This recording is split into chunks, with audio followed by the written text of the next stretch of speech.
An aspirant can afford to be promising. An emperor must keep those promises.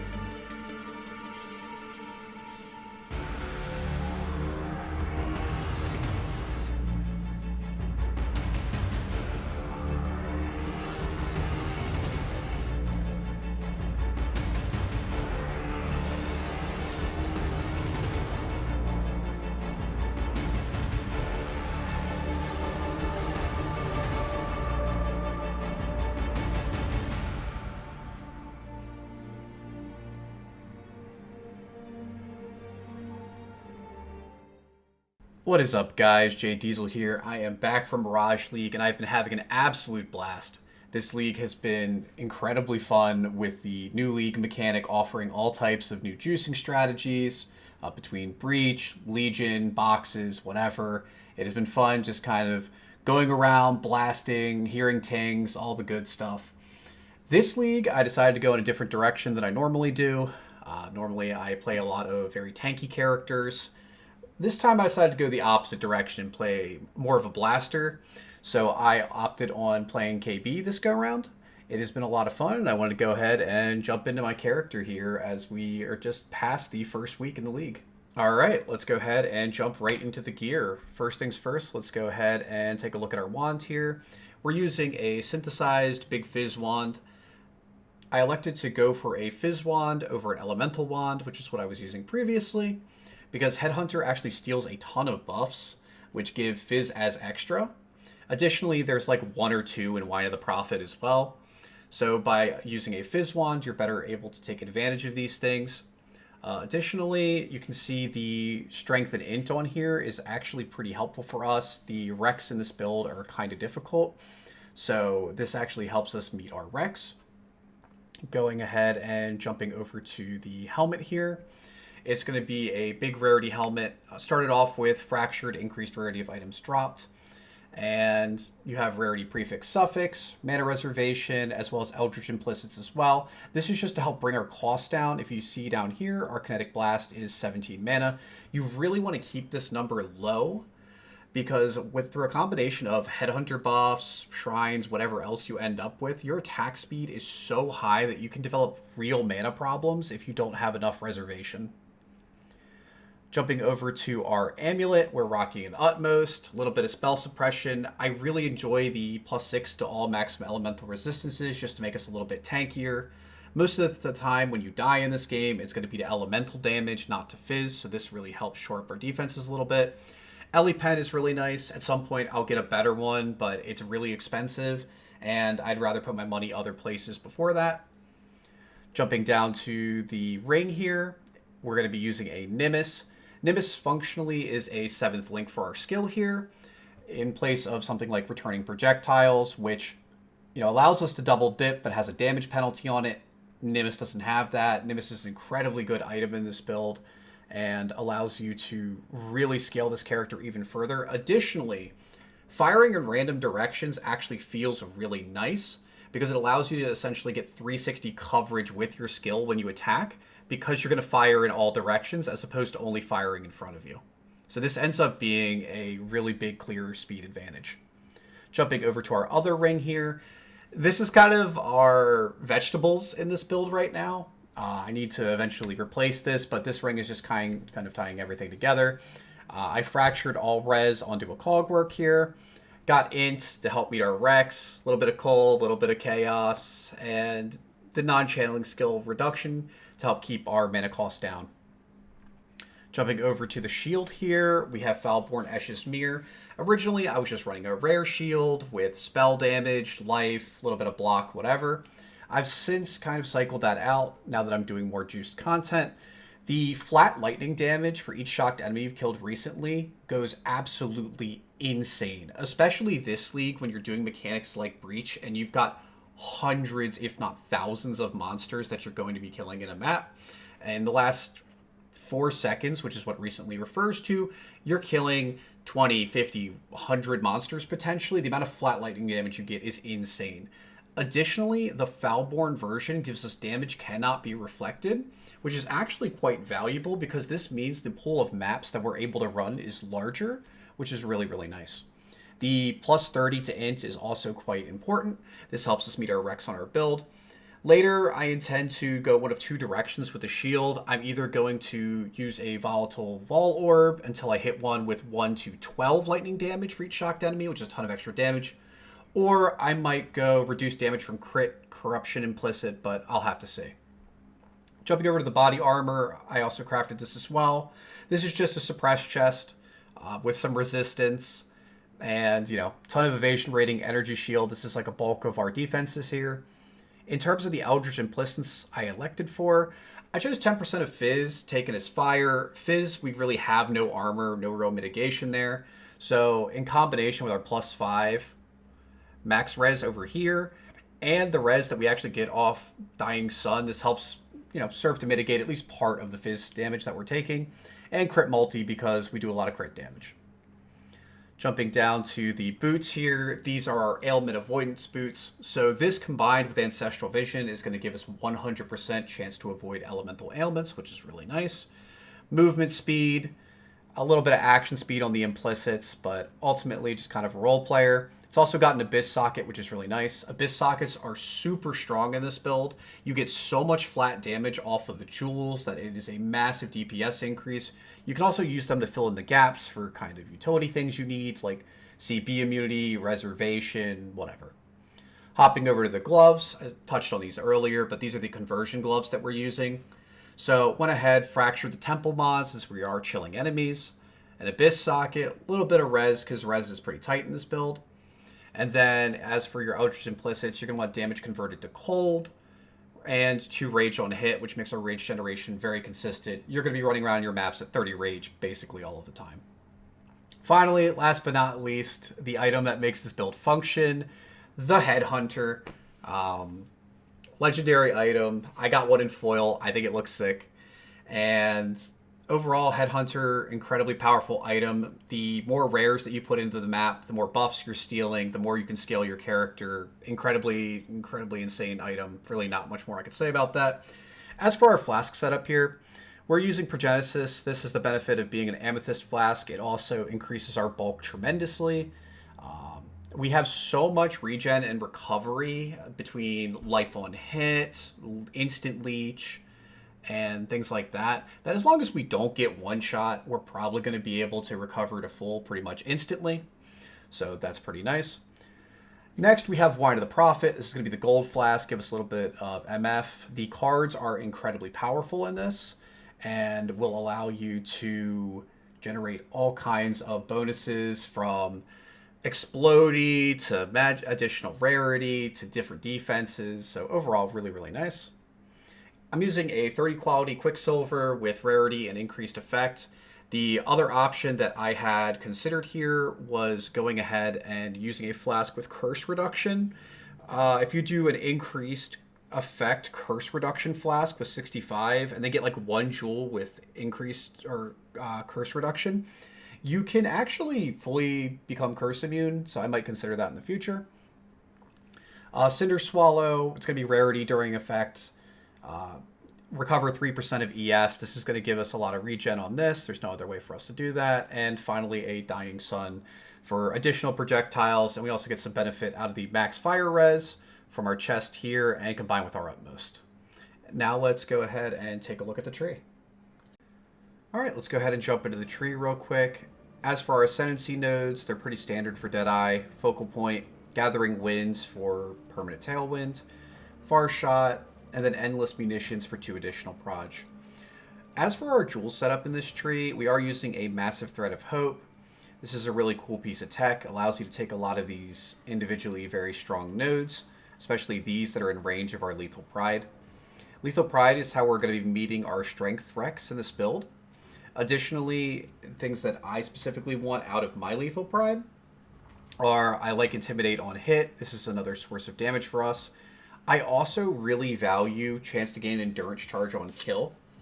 This allows you to work endurance charge generation into your build, which is something we don't normally have access to, and which ends up making you a little bit tankier, especially against things like fizz dots and whatnot, which is actually really nice to have.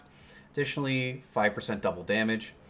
This one also has 2% life regeneration, which I actually value quite a bit. This just prevents you from rotting when you're walking between packs, or if you walk over desecrated ground or the like, that you don't just fall over instantly. Taking a look at our cluster jewels here.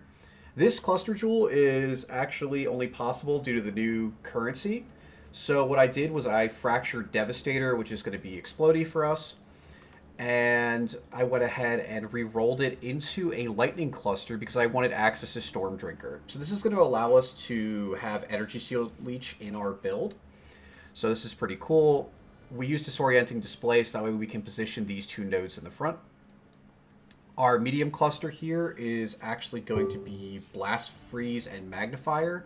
For those that don't know, Blast Freeze is actually freeze proliferation. Now, why this is relevant is because for our Flesh and Flame, we're actually taking Oath of Winter. Now, Oath of Winter is very, very good at stacking up freezes, especially on more difficult enemies. And combined with Blast Freeze, this allows us to basically chain freeze the entire screen. Short of enemies that specifically cannot be totally slowed, such as bosses, we're able to freeze basically everything else. This is a phenomenal defensive layer for us to have. Other notable here is Magnifier. This is just crit multi and AoE. The AoE is really nice, so I decided to fracture Blast Freeze, roll it into a crit cluster, and then get Magnifier. This jewel socket here is going to be an Unnatural Instinct. This allows you to pick up a lot of very, very strong nodes here, which is really nice. Ultimately, this is going to get changed out for a Foulborn Unnatural Instinct, but those are incredibly expensive and kind of a low prio right now, so instead get one with some reasonable Corrupted Implicits and just rock that. Going up here, our last major cluster jewel is going to be a 12 passive spell damage cluster. This is going to be Chaos Res, All Elemental Res, and Max Life. This ends up shoring up our resistances by quite a bit. As you can see, each one of these nodes is 5% all res, 6 chaos res, and 13 max life, in addition to the spell damage, which is a lot of damage for us. So overall, this cluster is very, very efficient, helps kind of tie together our resistances, and gives us damage to boot. As for runes, we're running a Rune Graft of the Fortress. This gives you a solid chunk of evasion and energy shield. And down here, we're running Rune Graft of the Warp.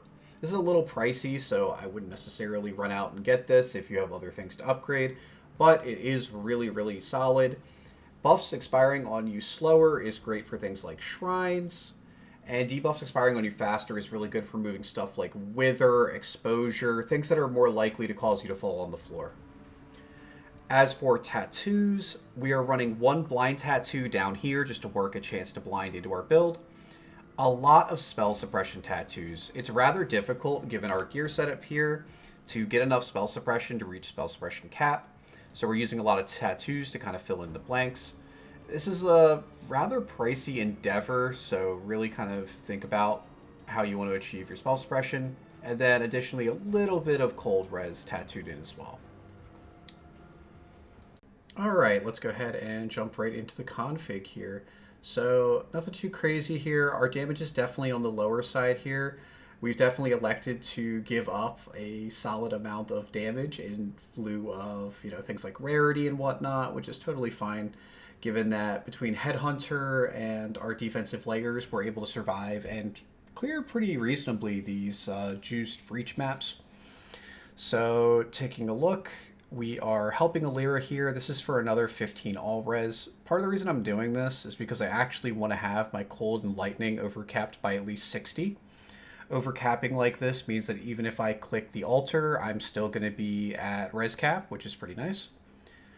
I'm also opting for Solaris here. This helps a little bit with crit strikes. I have a little bit of reduced crit strike damage, but I really don't want to be taking multiple crits, especially in a row. Area damage reduction is also nice. Soul of Aberrath, this can actually be changed out. This was a holdover from when I was doing red altars, and I just honestly kind of forgot to move it. Power charges, this is going to be generated by our Tornado power charge on critical support, which is pretty nice. Frenzy charges, we have a 10% chance to generate frenzy charges when we hit a marked enemy. And endurance charges is coming from our Lethal Pride. Gale Force, this is from our Ascendancy here. This is pretty much always going to be max. We do have Tailwind, once again, from our Ascendancy. Rage, this is pretty much always going to be at 30. We gain 2 rage on hit, so it takes, for a couple seconds in order for us to get up to max rage. It doesn't take a very long time.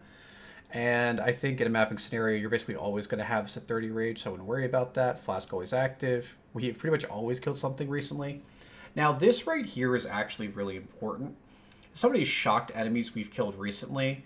So this is actually coming off our Foulborn Esches Spear.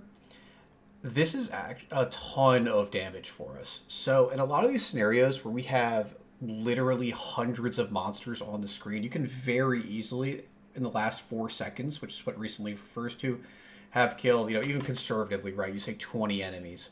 That is a ton of extra damage. You could even say 50, but you can crank this up and down as you see fit. As far as I'm concerned, I'm going to leave it at 0. You can kind of use your imagination and kind of fill this in based on what you think is realistic for the number of enemies that you're killing. Sigil of Power, stages 2. We're just stepping into our sigil. This assumes we're not just standing there wailing, though we definitely could. Trinity support, this is going to be max resonance basically all the time. We have equal parts fire, lightning, and cold. Fire is coming from our Herald of Ash. Cold is coming off of our cold convert, and we also have lightning convert for the rest. The enemy is in fact blinded. This is off of our tattoo. Enemies can be ignited from our massive fire damage. They're chilled from our cold. They're also very likely frozen most of the time. So you can also check this. This is not really relevant for our DPS, but could be relevant for our, is relevant for our defenses. Enemy is shocked. Effective shock is like 25-ish with lightning damage deal. You can even move it down to 20 if you think that's a little bit fair, especially for chunkier boys.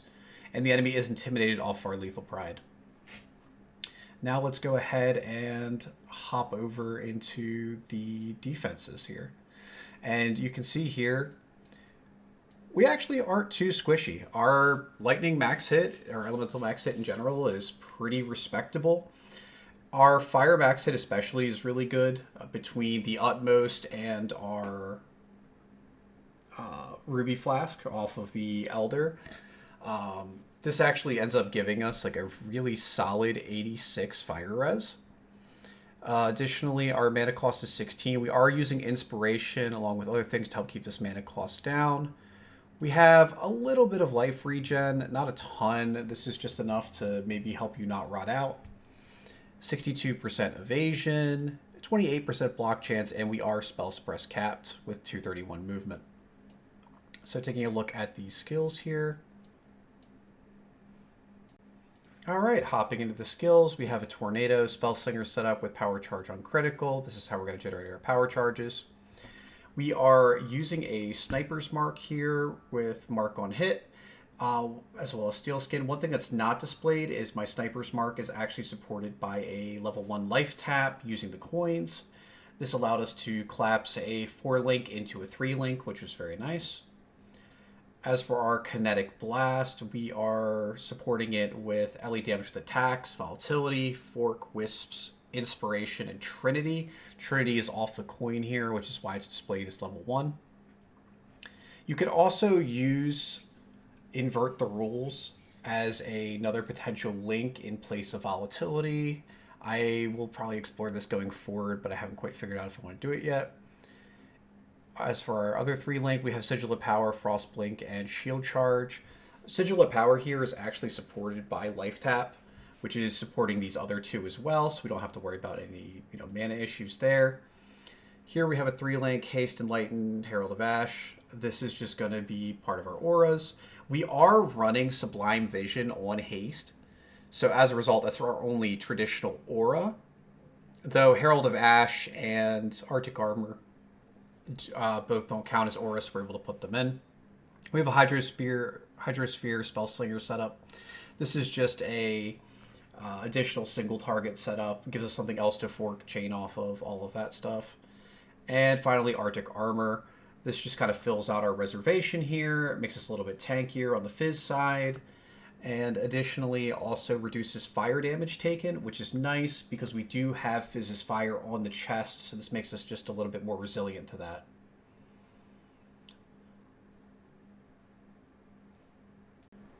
All right, guys, that is going to do it for me. I just wanted to go ahead, do a little check-in, talk a bit about my character. This character still has so many upgrades left and things that I need to fix and adjust, but overall, I'm happy with where they're at. I'm really enjoying the league, and I hope you guys are too.